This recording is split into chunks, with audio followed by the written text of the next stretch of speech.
Welcome one and all to Tech Tuesday, the best way to start your early to mid work week, bringing you the latest news in tech. Today is May 6th, 2025. Let's dive right in to the news of the past week.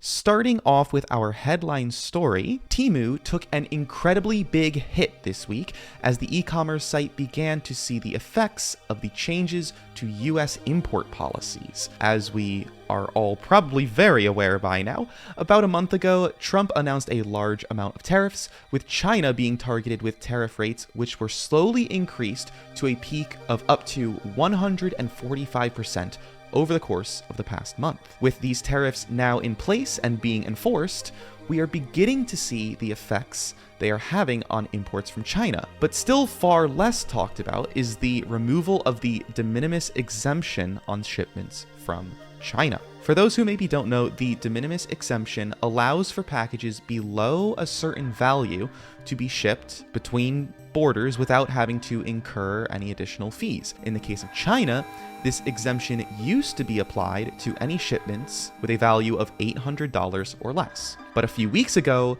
we discussed how this exemption was being lifted and how that meant that Temu's business model would fall apart within the US.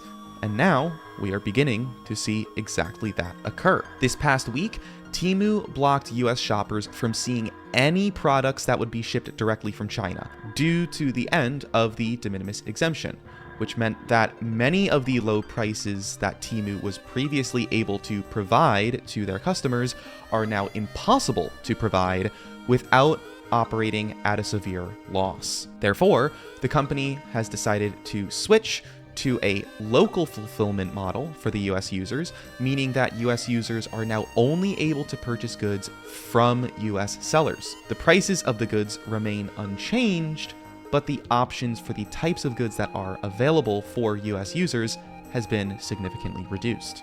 This decision follows a variety of alternative changes that Temu made to their platform in the past week or so in order to account for the change in US policy. First, the company announced that they would be raising the price of Chinese products for US sellers, but they quickly changed that approach and began displaying an import charge for US customers before eventually landing on simply blocking offerings from sellers outside of the US from being shown to US customers. However, it seems with all of these rapid changes, some mistakes slipped through the cracks. Users reported that products they had in their carts or wish lists that were from foreign sellers still appeared, but were simply marked as sold out. So if you had X item from China in your shopping cart, but you were a US user, when these changes were put into place, that item would still be in your shopping cart, but would simply be marked as sold out, unavailable for purchase. So with all these changes now in place for US sellers, Temu is now essentially nothing more than an Amazon alternative, as the previous benefits of the site, namely the insanely low prices they were able to offer by leveraging that now canceled de minimis exemption, are no longer there to make it stand out from any competitor. Now, all of that wouldn't be so bad if it weren't for the fact that an incredibly large portion of Temu's user base is located in the US. This data is from mid-2023. However, given the fact that this data was gathered at the beginning of Temu's incredibly aggressive marketing campaign in the US, which lasted throughout last year and I think even until the beginning of this year, I feel it is safe to imagine that these numbers may still be relevant to consider. On top of that, we are also beginning to see the secondary effects of these changes being implemented on the site, as the company has decided to halt the previously mentioned ad campaign in the US. The Temu app itself has seen a 62% decrease in downloads over the past few weeks, with the app falling from its long-held position in the top 10 free apps in the Apple App Store all the way down to number 69. Additionally, Temu's parent company said that they saw a 22% decrease in trade in the US over the past month. And the article that I took these numbers from is actually already a few weeks old, meaning that this isn't even factoring in the recent changes to that de minimis exemption. And just another random thing I wanted to point out, while researching this story in particular, I did find out that Amazon has a competitor site to Temu called Amazon Haul. And I looked it up, and it really is just a Temu ripoff. And kind of sickeningly so. There is such a large amount of saturated colors and flashy text and imagery plastered all over this screen. For reference, this is what the homepage of Temu looks like. But anyhow, while it was only a few weeks ago when we said that everything was up in the air with these tariffs and changes, and we wanted to wait and see if they were going to follow through and be put in place, it seems now that we are seeing these policies become more set in stone for the foreseeable future, with Temu being just one example of how these policy changes are affecting the trade between China and the US. I know there are probably a ton of other stories just like this one, considering how big of a deal these tariffs have been for basically the entire world. But I don't have time to cover every single story. I just figured this Temu story, with Temu being an e-commerce platform that deals with a lot of advertising on social media, was the most tied to the theme of tech that we maintain on the show. But I did just want to mention that the issue is much bigger than Temu itself. But that is the end of that. Moving right along to our next piece of news. After 22 years of service, Microsoft has officially killed off Skype. Now, obviously, this is maybe not the most important news, but I do have fond memories of using Skype in middle school to call my friends and play games together like Minecraft, so the news that they are officially retiring the platform is certainly a little sad to hear. Microsoft says that Skype users will have until January of next year to migrate their Skype data to Microsoft Teams before they shut down the program for good, which is a shame because everyone knows that Microsoft Teams sucks and that Skype was simply built differently. But I just wanted to mention that.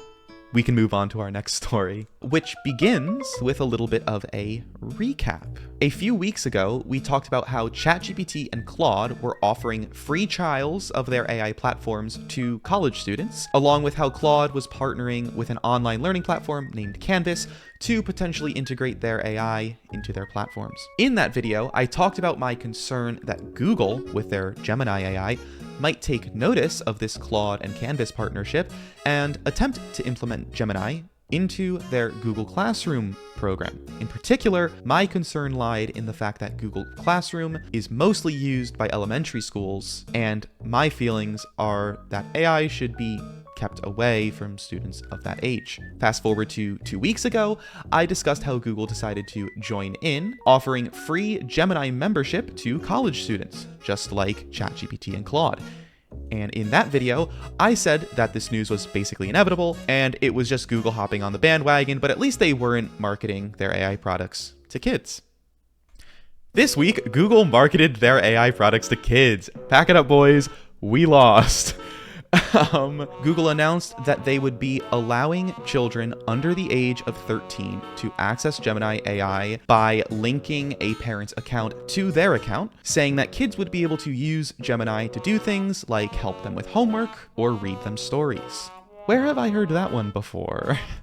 Google does warn parents that their AI model can make mistakes and could allow children to potentially encounter content that parents may not want them to see. For example, here's a prompt that I came up with that generates a realistic description of a homicide with discussion of splattered blood, the victim's neck being severed at the jugular, sexual assault, and drugs. Wow! It's that easy, and Google's allowing kids to access this. While the article by The Verge that I found is relatively brief, it does a relatively good job of highlighting how some of the seemingly harmless mistakes that AI has made in the past could have larger implications for children, such as how AI models were accidentally telling people to eat glue, and how younger users of character.ai have struggled to tell if they are talking to a real person or not. If you're unaware, character.ai is a website that hosts chatbots that take on the personalities of popular characters from TV shows, movies, games, etc. Not only has character.ai dealt with lawsuits where their chatbots had offered up inappropriate content, I'm actually going to be a little bit more serious about this one, because it is actually really bad. At the end of last year, they faced a lawsuit because, allegedly, One of their chatbots told a 14-year-old boy that he could meet the character if he killed himself. And when the boy responded, saying if he wasn't sure that would work, the chatbot responded by saying, "That's not a good reason to not go through with it. You can make of that what you will." Anyhow, this is the type of news prediction that I honestly hate to be right about every single time a new piece of news about Google's AI and its relation to younger users comes up, but I still feel it is important to discuss developments as they occur and highlight the dangers and the implications of using these AI tools in this manner. But we are going to move past that. For our next story, Apple now allows for US apps to link to external sites for in-app purchases. For those out of the loop, in 2020, Apple and Epic Games, the company behind Fortnite, got into a legal battle after Epic tried to skirt the commission fees required by Apple's App Store policy. Apple removed Fortnite from the Apple App Store, and it has remained gone from their store ever since. While at the end of 2021, a federal judge did rule that Apple could not prevent apps from providing links to external sites to make in-app purchases, this is a more recent case that found Apple did not follow those court orders. Following the new court ruling that occurred just a few days ago, Apple has been forced to make some changes to their policies for in-app purchases. Apple apps are now allowed to link users to external sites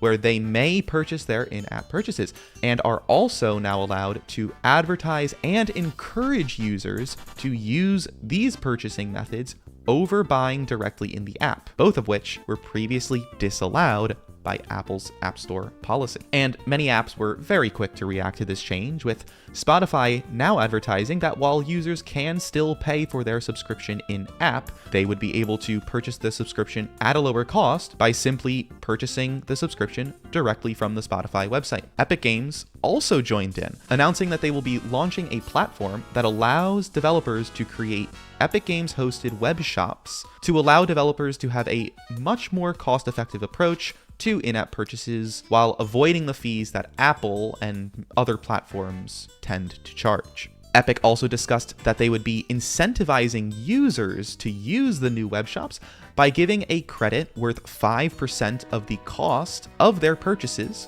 to put towards future purchases from the Epic Game Store, which means if you use these web shops enough, you could potentially buy a free game for yourself. Even the payment processor Stripe joined in with similar news, announcing that they had created an easy way for developers to link their in-app purchases to Stripe, providing them with yet another route to avoid Apple's commission fees. However, among all of these developments, the CEO of Epic Games was still not satisfied and stated that while they will return Fortnite back to the US App Store, they will only bring back Fortnite once and for all if Apple decides to make these changes globally. But once again, it is the Fortnite guys who prove to be one of the few big companies looking out for the little guy. And honestly, you love to see it.